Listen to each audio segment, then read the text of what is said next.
계시록 변론중고 네 번째 시간입니다. 오늘 계시록 1장 4절부터 20절을 통하여 셈의 하나님에 대해서, 그리스도의 완전 역사에 대해서, 휴거에 대해서, 일곱 금석대에 대해서, 일곱 별에 대해서 변론해 보도록 하겠습니다. 먼저 1장 4절입니다. 요한은 아시아에 있는 일곱 교회의 편지하노니 이제도 계시고 전에도 계시고 장자로 오시리와 그 보좌 앞에 있는 일곱 영과, 여기서는 아시아에 있는 일곱 교회에 편지한다 이렇게 말씀했는데, 아시아라는 말씀이 중요한 의미가 있죠. 아시아라는 것은 셈의 하나님을 뜻했습니다.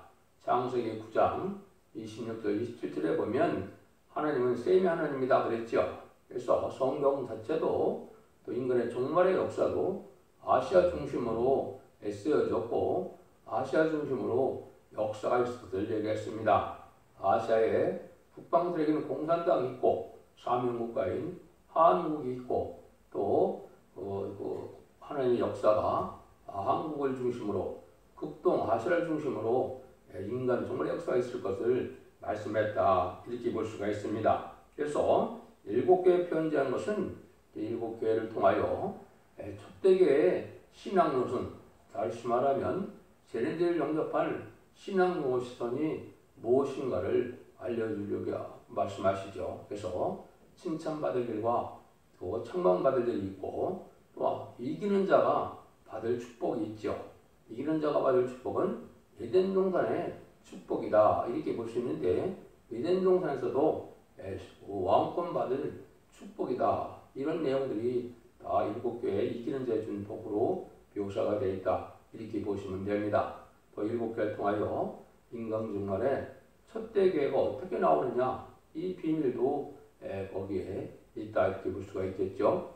그 내용들을 이제 우리가 살펴볼 수가 있습니다. 그래서 이것은 이제 극서인 육교 이스라엘 백성들이 거기서 예수 그리스도가 십자가에 못 박혀 돌아가심으로 천국 복음이 시작됐지만은 극동인 아시아에서 말세 사명자가 또 말세 또 선지과가 인간 종말의 역사가 북동 지방인 한국부터 이루어질 것을 또한 보여주는 것이다 이렇게 볼 수 있습니다. 이것이 하나님의 예정된 섭리고 하나님의 경륜이 이뤄가는 과정이 그렇게 되어 있다는 것을 여러 가지로 제가 증명을 해드렸죠.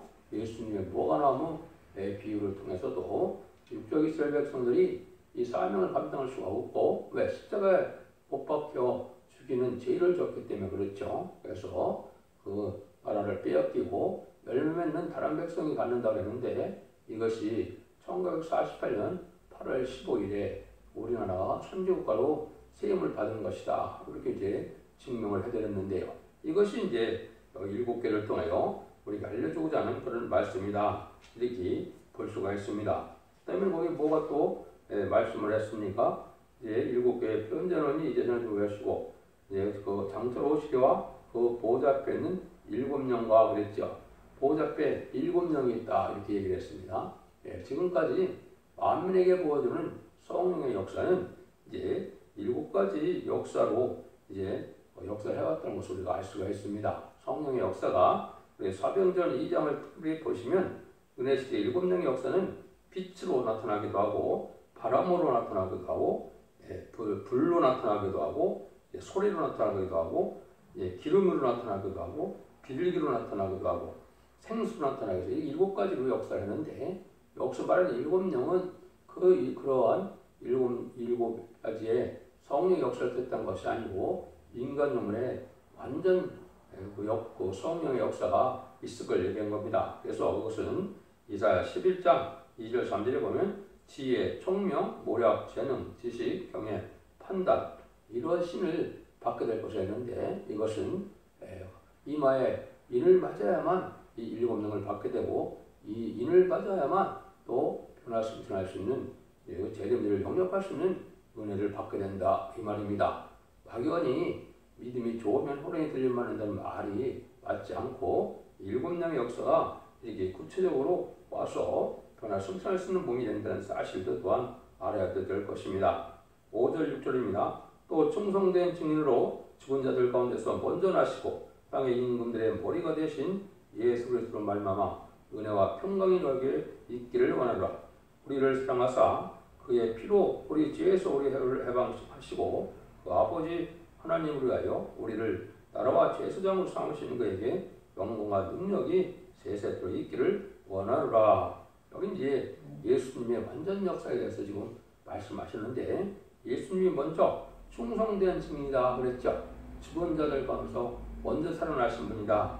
그것은 예수님 자체가 이제는 자신이 완전해서 믿음의 대상이 되는 메시아의 자격을 갖추는 역사가 있을 것을 얘기하는데, 그 일들이 어떻게 이루어졌다고요? 충성된 증인의 삶을 살기 때문에 이루어진 것은, 그래서 만왕의 왕이 되시는 왕권을 받게 됐죠.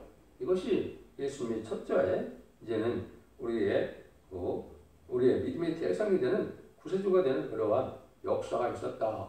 그것은 하나님의 법에 죽기까지 순종함으로 만왕이 돼서 친히 하늘과 땅의 것들을 다 가진 분이 되어서 우리의 믿음의 대상이 되는 것을 우리가 볼 수가 있습니다. 그러면 주님께서는 자신이 완전해지고 또 남을 완전케 하는 역사는 어떻게 나타납니까? 성신을 받게 함으로 이제 남을 완전케 합니다. 그래서 우리도 충성과 지지를 다하면 예수님처럼 왕권도 받을 수 있고, 또 예수님을 바로 믿으면 성령을 받아서 하나님의 백성도 될 수 있는 이런 역사는 오직 예수 그리스도만 할 수 있는데, 예수 그리스도가 무슨 권한이 있나요? 성령을 보내주는 권한이 있죠.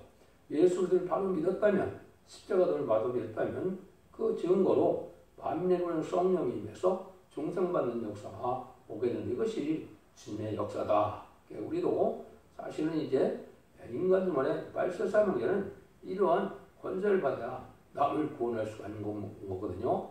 지금까지는 예수 그리스도의 사도의 사역이라는 것은, 역사라는 것은 남을 중생시키는 역사거든요.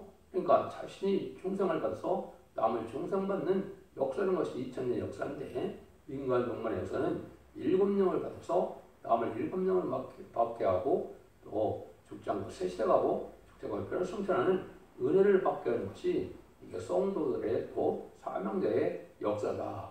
이걸 이렇게 볼 수가 있습니다. 그 다음에는 이제 예수님이 뭐라고 했으냐, 세상을 완전케 하는 역사를 하게 되는데, 이것은 심판하는 역사가 바로 하나님의 이제 세상을 완전케 하는 역사입니다. 그래서 예수님은 이제 먼저 그리스도의 피로 하늘 백성을 삼으시고, 인간 종말의 역사는 세상의 정한 때가 돼서 회개치 않는 악인과 죄를 심판해서 이 세상을 완전한 성전으로 이런 걸 회복시키는 일을 하시게 되는데, 이 역사가 또한 인간 종말의 말세 사명제에 주어진 사명이다. 그것은 재림의 주를 영접하게 할 신앙 준비되고 그러한 사명을 할 수 있는 그러한 능력의 종들이 또한 돼야 된다. 이것을 우리가 볼 수가 있습니다. 그래서 세상을 완전케 하는 역사는 원수를 갚는 심판권과 왕권을 가지고 역사에서 이런 일이 벌어지는데, 그 일들이 이제 이루어지는 일이 여러분이 기다리고 잘 아시는 이제 휴거가 바로 그 일이 됩니다. 그래서 휴거가 되는 일이 이 세상에 가장 중요한 일 중에 하나겠죠. 그래서 그것이 이제 우리에게 주어진 일인데, 이 사명을 누가 할 것이냐, 이것이 이제 중요하죠. 7절입니다. 볼자다 구름을 타고 오시리라. 가기는 눈이 그를 보겠고 그를 찌르는 자들도 볼 터이요. 땅에 있는 모든 족속이 그를 인하여 애곡하리라. 그리하리라. 아멘. 아까 또 한 가지는 뭐를 또 했다고 나라와 제사장으로 삼았다는 말씀하셨죠. 이게 이제 중요하죠. 나라와 제사장 삼은 나라는 왕 뜻했고, 제사장은 우리가 제사장이 되는 것은 말세 사명제의 제사장을 뜻했는데, 예수님은 만민의 제사장, 대제사장에 대해서 무슨 일을 하셨습니까? 십자가의 피로 하나님의 백성을 삼아서 하나님의 나라의 백성을 삼는 일이 제사장의 사명이다. 이렇게 볼 수 있죠. 그것이 계시록 5장 9절에 모든 백성을 풀어서 하나님께 드렸다고 그러는데, 인간종물의 제사장의 사명은 인간종물이 입맞은 10만 4천 명인데, 이 사람들은 뭐가 제사장의 사명이냐? 그래서 입맞은 자가 되어서 능히 쓸 수 없는 큰 물에 셋에 들어갈 백성을 인도해서 예비적 오주에서 뽑아놓은 새 시대에 이르게 함으로 새 시대의 백성을 인도하여 드리는 것이 이것이 세 사람의 사명입니다. 그것이 이사야 66장 20절 21절에 보면 레위와 제사장을 삼는다고 했는데 이 시대의 진정한 레위와 제사장은 바로 육적 이스라엘 백성들의 레위와 제사장이 아니고 인마된 10만 4천 명의 변화정도의 사명이 됩니다. 그래서 다시안의 사명을 해서 새 시대를 건설하는 일을 하는데 그 중에서도 새 시대 백성을 구원하는 일이 인마된 10만 4천 명에 있죠. 그것이 바로 제사장의 사명인 것을 우리가 알 수가 있습니다. 7절입니다. 볼지어다 구름을 타고 오시리라. 강에는 눈이 그를 보겠고 그를 찌른 자들도 볼 터이요 땅에는 모든 족속이 그를 인하여 회복하리라. 그래야 하리라. 아멘. 이것이 이제 하늘로부터 이제는 큰 음성이 나타나서 주님 이리로 오라오라 하는 때가 오죠. 이것이 이제 1300년의 역사가 끝나고 난 다음에 사명을 다하게 되면 비록 11장이 이제 나오죠. 이제 3일 동안 죽은 자같이 쓰러졌다가 변화 승천하는 역사가 나타나는데 이게 이제 휴거인데 이것도 계속해서 휴거의 비밀을 알지 못하죠. 그냥 막연히 믿음이 좋은 자들이 다 들림받는다 하는데 그것이 참으로 어리석은 믿음입니다. 그래서 이 휴거는 우리가 반드시 받아야 될 은혜가 있고 반드시 하나님 앞에 인정받아야 될 그런 신앙이 있어야만 휴거가 되는 것이지 그냥 휴거가 되는 것이 아닙니다. 먼저는 이제 가장 중요한 것 중에 아까 기본이 뭐냐? 얘는 피와 말씀으로 이기는 자가 돼야 된다 이 말입니다. 이기는 자의 비밀도 아는 자가 세상에는 없다고 생각이 드는데요. 피와 말씀으로 이기는데 피는 예수의 보혈 공로를 믿음으로 내가 영원을 받은 것을 얘기해서 얘는 내가 죽어도 이제 지옥에 가지 않고 천국에 가는 백성된 자를 뜻했고 말씀증거로 있는 것은 완전 변을 이루는 종이 심판의 달란들로 완전 변을 이루는 종은 완전 영감을 받아서 예언서에게 줄 하나님의 뜻대로 완전히 말씀을 체계적으로 전할 수 있을 때 마귀 참소권이 소멸되게 됩니다. 마귀 참소권이 소멸되는 종의 변론을 듣고 그 변론에 순종하여 이제는 충성하지를 다하여 예언의 말씀을 지키고 해결할 때 원자 사원들을 해결받는 역사가 와야만 이기는 자의 관에 들어가거든요. 이기는 자들은 결국은 입맞은 14만 4천 명이 돼서 이것은 하나님께 인정받은 종이 돼서 하나님의 영을 받아서 아까 7명이 있었다고 했죠. 보좌 앞에 그 영을 받음으로 입맞은 14만 4천 명만이 변화 성천할 수 있는 자격을 얻게 돼서 변화 성천하게 되는 것입니다.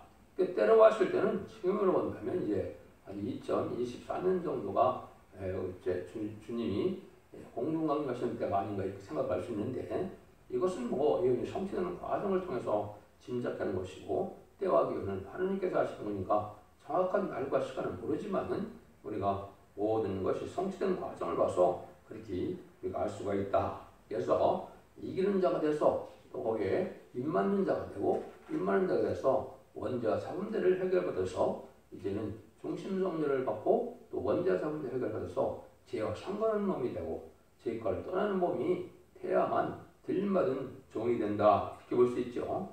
이것도 이제 이걸 변론하려면 이 한 가지 주제만 가지고도 이제 많은 시간이 필요한데요.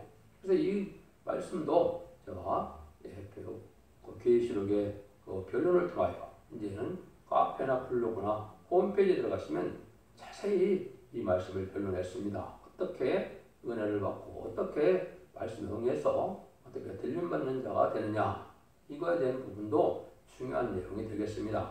이런 부분도 이제는 또 기회 있을 때 말씀을 드리기로 하고 시간 관계상 바로 다음으로 넘어가도록 하겠습니다. 그 다음에 이제 8절 주 하나님이 가라사대 나는 알파요 오메가라 이제도 있었고 있고 전에도 있었고 장차 올 자요 전능자라 하시더라.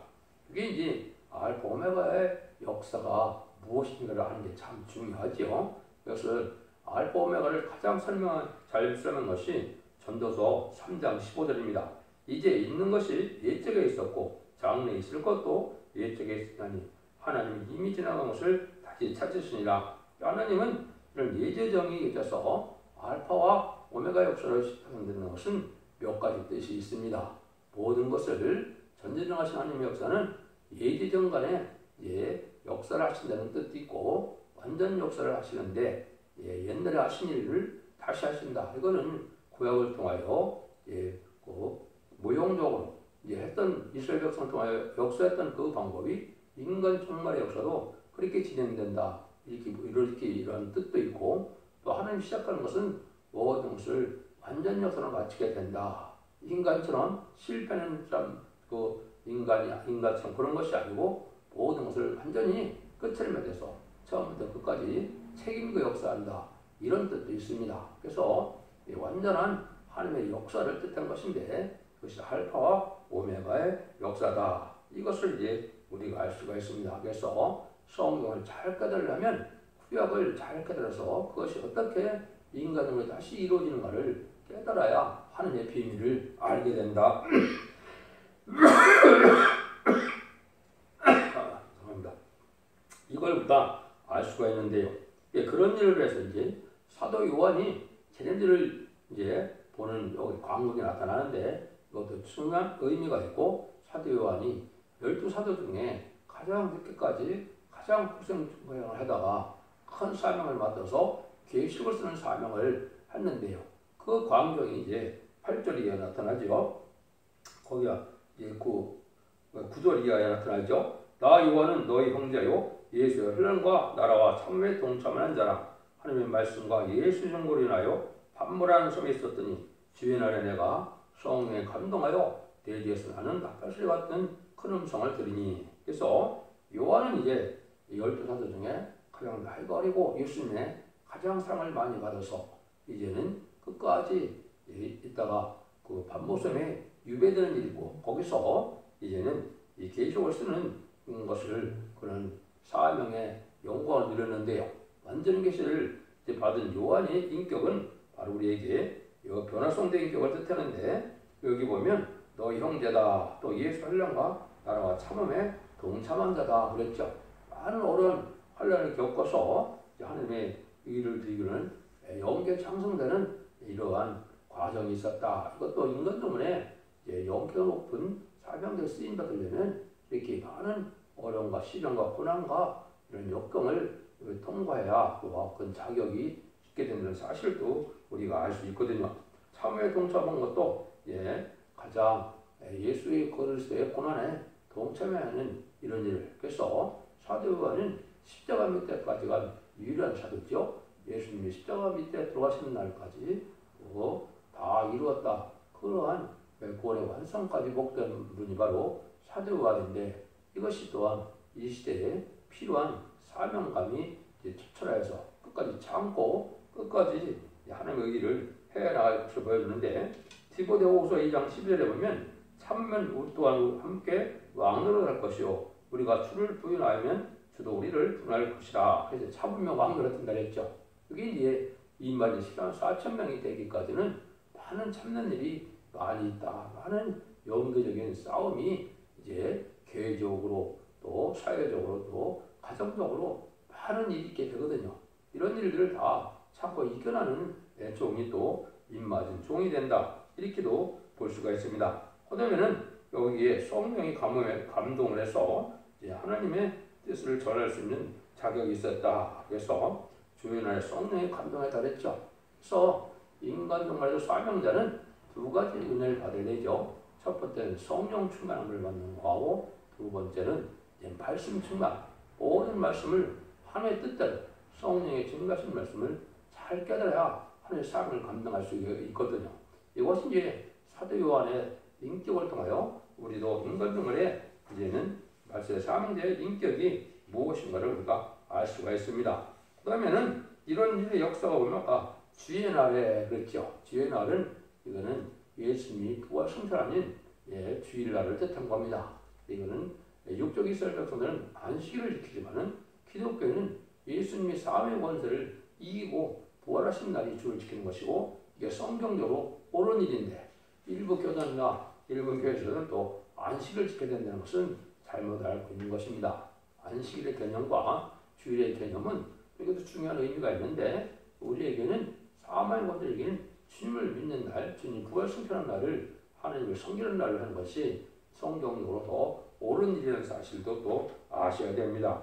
이걸 11절에 보면 가로되 너 보는 것을 책에 써서 입에서 손모나 보가모 두아디라 사대 빌레델비아 여라디아 7교회에 보내리라 하시기로. 그래서 7교회에 편지를 보내는 것 통해서 아까 쟤네들 영접할 신앙 노선은 어떤 노선이어야 되느냐, 쟤네들 영접할 교회는 어떤 교회냐, 이것이 이제 첫대 교회라는 사실을 알 수가 있는데, 그것이 이제 다음에 또 이 12절에 나오죠. 몸을 돌이켜 나더러 바른 음성을 알아보려고 하여 돌이킬 때 7 금척들을 봤는데 촛대서의 인자 같은 이가 발에 끌리는 옷을 입고 가슴에 금틀을 띠고 그 머리에 털의 희지가 흰 양털과 같고 그 눈 같으며 그의 눈은 불꽃 같고 그의 발은 풀무에 달려난 빛난 주석 같고 그의 음성은 많은 물새와도 같으며 그 오른손에 7뼈리 있고 그 입에서 잘 날성검이 나오고 그 얼굴은 해가 힘있게 비치는 것 같더라. 참 중요한 일이죠. 그래서 제리매주를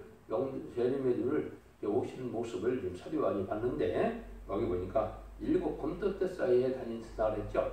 이게 이제 큰 비밀이 있습니다. 그래서 금토대는 이제는 무엇이냐, 마지막 첫 때를 텐데, 금은 그 뭐를 뜻했느냐, 스가랴 4장에 보면 순금등대라는 말이 나타납니다. 그것은 인간 영혼에 부패된 재난에서 새로운 하나님이 완전 역사할 재단을 세우게 되는데, 옛날에는 이제 솔로몬 성전이 무너진 데에서 그것을 다시 바벨론 포로 70년 후에 복구한 것이 이제 스룹바벨 성전인데, 그런 성전이 다시 나타날 걸 보여준 것인데, 이건 인간 중문에 7년 완전 역사로 변호성들이 이끄는 재단이 있을 것을 얘기한 겁니다. 그것이 스가랴 4장 1절이자 4장 전체가 인반이 필요한 4.1km 정도를 이끄는 순금등대 재단에 대해서 말씀하거든요.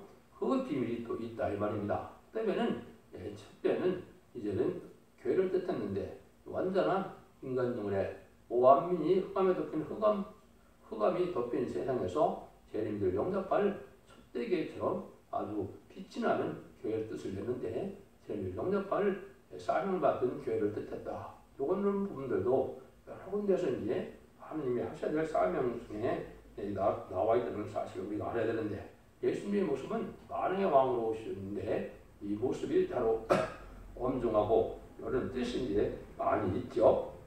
그래서 다 설명하기가 뭐한데, 인자 같은 이라 같은 게 예수님을 뜻하는데 발에 끌리시는 옷을 입었다. 세마포다 이렇게 얘기하죠. 그 다음에 가슴에 금티를 띠고, 이것은 왕권을 상징한다 이렇게 볼 수 있죠. 머리와 털의 희기가 흰 양털 같고, 근데 이것은 아주 완전 속죄, 죄 자체가 없는 분이지만은 영접할 종들도 변화 습할 종들도 완전히 죄가 없어진 것을 또한 보여준 것이다.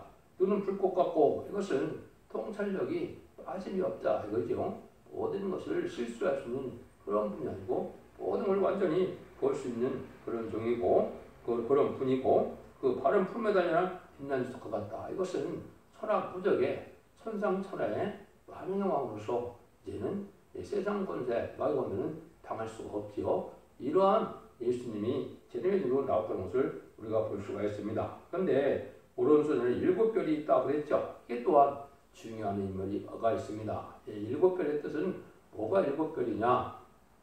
7뼈는 인간 동안에 쓰임받을 말세사명을 뜻했는데, 이게 결국은 10만 4천 명이 됩니다. 그래서 사명자들이 인간인 10만 4천 명은 사명을 감당해서 다니엘서 12장 3절처럼 많은 사람들 옳은 데를 인도하는 자는 공생의 빛과 별과 같이 빛난다 그랬는데, 지혜 있는 자다 그랬죠. 이게 이제 인간인 10만 4천 명이 사명을 다하고 이제는 세계 왕권의 축복을, 영원한 왕권을 받을 걸 보이는데, 이것을 7뼈이라고 했는데 주님 오른손에 붙들림을 받았다 이렇게 봐야 되겠죠. 그래서 이것은 주님으로 말미암아 주님의 붙들린 사명자들을 뜻했다 이렇게 또 볼 수가 있습니다. 그래서 그 입에서는 좌우에 날성검이 나왔다. 또는 말씀권세를 가진 분이 있는 걸 우리가 알 수 있죠. 이것이 인간으로의 말씀 사명자도 완전 분의 말씀을 가서 말씀권세를 받아야 됩니다. 이것이 이제 증인권세, 철장권세라고도 이렇게 말씀했는데,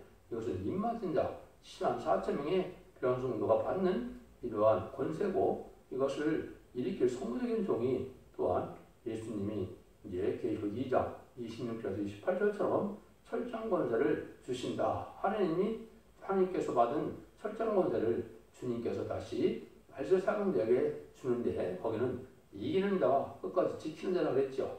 말세 사명을 완전히 감당할 종에게 예수님이 받은 철저한 권세를 줘서 하늘과 땅의 권세를 가지고 세상 종말에 제일로 오실 신앙 준비를 하게 되는 역사인데 이것이 계시록 11장 3절에는 두 증인에게 권세를 주니 천년에 주셨던 예언을 하고 했죠. 전 3년 만에 완전변의 역사로 지지판 같은 갈대로 이제는 청량의 역사를 할 첫대의 4대를 또한 뜻하는 것이다. 이렇게 보셔야 됩니다. 그래서 만왕의 왕으로 오신 예수님의 모습은 인간 동안에 완전 역사를 말세 사망자의 또한 사명을 나타내는 것이다. 이렇게도 볼 수가 있는 겁니다. 이걸 알아야 이제는 이기는 자가 돼서 입만든 14만 4천 명의 이기는 자의 역할을 해나가는데 이기는 것은 각자 이길 수가 없고 입맞은 인의 권세를 가진 이 완전변에 이른 종이 마귀 참소권을 소멸시킬 만한 변을 할 수 있는 종의 반열에 들어가야만 이제는 말씀을 듣고 변론의 말씀을 듣고 회개하고 지킴으로 원죄 자문들을 해결해서 입맞는 역사가 와야만 이기는 재판에 들어가고 그 숫자는 정확히 10만 4천 명 되는 것을 계시록 7장 2절 3절 4절에 말씀을 했죠. 그것도 전 3년 만에 37개월 동안 입맞은 요한의 성도가 나오게 되어 있는데 그 일들을 우리가 이 말씀을 통해서 알 수가 있고 또 구체적인 일은 이제 계속 11장에서 진행이 되게 되어 있죠. 이런 일들이 이제 나타날 것을 할 것을 보여준 것이죠. 17절 18절입니다. 내가 볼 때 그 발 앞에 엎드려져 죽은 자같이 되매 그가 오른손을 내게 얹고 그래서 내 두려워 말라. 나는 죽으면 나중에 못산 자라. 내가 전에 죽었노라. 볼지어다 이제 세습도 살아있어 사망과 온배의 열쇠를 가져노니 이제 주님이 이런 만왕의 왕으로 오시는 모습을 보니까 이 사도 요한이 죽은 자 같이 됐다 그랬죠. 이것이 이제 큰 의미가 있는 것입니다. 이것이 이제는 재림주를 영접할 자들은 그냥 인간성 제약성 원죄와 차원들을 해결받지 못하면 재림주를 영접할 수 없다는 것이죠. 이것이 마태복음 17장은 변의 선상에 갔을 때도 예수님이 순식간에 변화됐을 때 그 모습을 보는 야고보와 요한과 베드로가 어떻게 됐어요? 거기도 엎드려져서 죽은 자 같이 됐죠. 이것이 이제 그런 것을 우리가 알려주는 겁니다. 그래서 원죄와 자원들을 해결해서 완전히 저 상관없는 몸이 돼야만 재림의 주를 볼 수 있다는 사실을 여러분도 하셔야 되고 그래야 들림받는 종이 되는 겁니다. 그런 은혜를 받지 못하는데 들림받는다는 것은 그거는 어리석은 미혹의 말이다 이렇게 볼 수가 있는 것인데요. 근데 이 모든 것들을 예수님이 가지고 있기 때문에 걱정하지 말고 들어 말하는 것이죠. 그래서 사망의 것들을 이긴 예수님께서 말씀 사명자들은 정말 사람들을 이기게 해서 완전한 이기는 역사로 에덴 동산을 회복시키는 역사가 아마겟돈 전쟁을 통하여 완전히 이기게 되죠. 그래서 완전히 이기게 되는 것은 10만 4천명이 변화 승천하여 하나님 보호자 앞에 가서 왕국 부서져 버리고 지상강만은 예수님의 병거탄 군대가 되어서 아마겟돈의 최종 승령으로 완전히 이기는 자가 된다는 사실도 알아야 시대에 말세 사명자가 갖춰야 될 모든 자격이 된다 이렇게 볼 수가 있죠. 그거를 이제 예수님은 사망권배의 권세를 가졌는데 이것을 다 이제는 말세 사망자의 칭으로 그 권세를 이제는 증인 권세다 이렇게 볼 수 있죠. 제함으로 땅칠 권세로서 세상을 굴복시키는 일을 하게 되죠. 그래서 그것은 알파적인 역사도 애굽에서 송사하던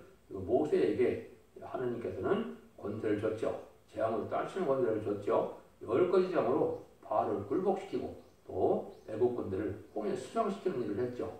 그런 권세 받은 종의 역사를 통하여 인간동물의 에덴 동산을 회복시키고 이제는 천년사병을 이루는 종말의 역사가 있다는 사실도 아셔야 재림주로 오시는 예수님의 모습이 왜 우리에게 이러한 은혜를 주고 이러한 은혜를 받아야 되는 것을 우리가 알 수가 있다 이 말입니다. 그래서 두려운 주님도 이제는 우리에게는 이제 먼저 잠들으로 예수님의 동생처럼 예수님의 사명을 계급받은 자들처럼 말세 사명자가 되는데 말세 사명자는 12사도 중에서도 오직 누구한테 그 사명이 있었다 했어요? 사도 요한이죠. 그래서 요한복음 21장에 보시면 사도 요한이 내가 올 때까지 범을 두게 할 사명이다. 베드로는 양을 먹이고 양을 치는 사명인데 베드로와는 상관이 없는 사명이다 그랬죠. 그래서 말세 사명자는 바로 사도 요한의 계통으로 죄를 용납하는 신앙 사명이다. 베드로는 양을 먹이고 양을 치는 사명이니까 모든 사람들에게 그리스도의 복음을 전해서 이제는 중생밖에 해서 그리스도의 이제 백성을 삼는 하나님의 백성을 삼는 일의 역사가 2000년 동안의 역사인데 마지막 한 일의 역사를 이 말세 사명자는 사도 요한 계통의 역사다. 그래서 사도 요한은 그 새 이름도 보아하게다 그랬죠. 이 우리의 아들이다.